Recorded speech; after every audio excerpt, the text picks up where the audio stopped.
কোনো মতে কাটে দিন।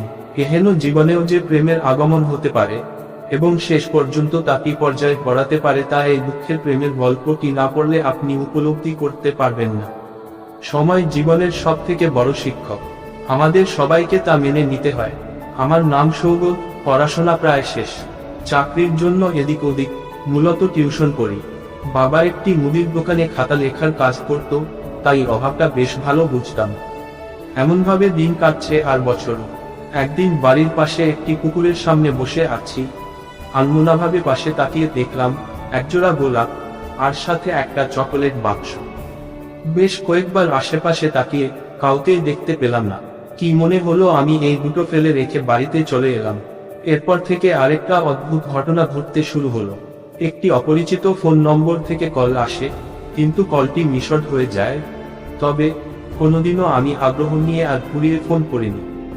এর কয়েকদিন পর পাড়ার এক কাকিমা আমাদের বাড়িতে এসে মুচকি এসে একটা চিরকুট আর সেই আগের দিনের মতো একজোড়া গোলাপ দিয়ে যায়। আমি রেগে কিছু বলবো, তার আগেই তিনি বেরিয়ে গেছেন। কাগজ খুলে দেখলাম এক প্রেমপত্র অতি সযত্নে কেউ লিখেছে। নামটা মনে হয় শুভশ্রী।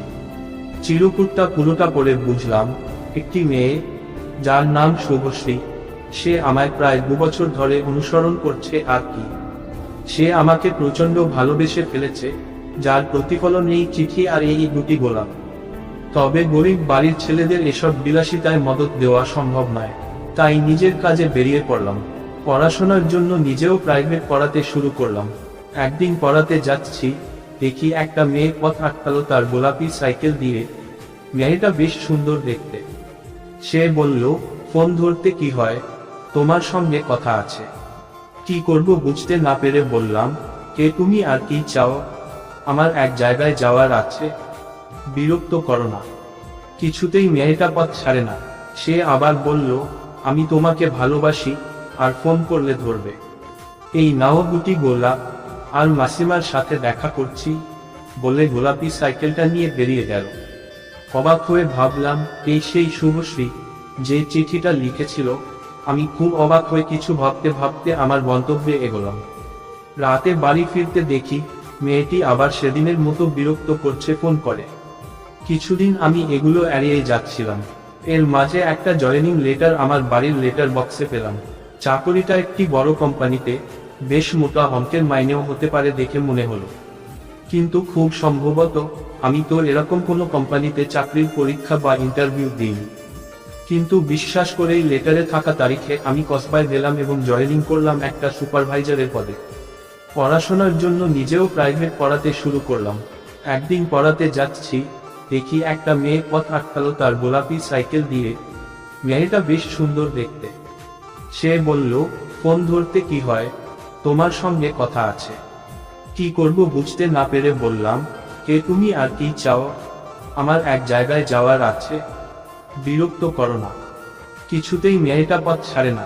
সে আবার বলল, আমি তোমাকে ভালোবাসি, আর ফোন করলে ধরবে।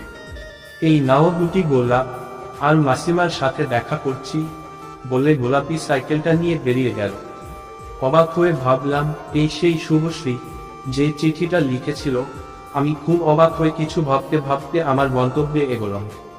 রাতে বাড়ি ফিরতে দেখি মেয়েটি আবার সেদিনের মতো বিরক্ত করছে, ফোন করে। কিছুদিন আমি এগুলো এড়িয়ে যাচ্ছিলাম। এর মাঝে একটা জয়েনিং লেটার আমার বাড়ির লেটার বক্সে পেলাম।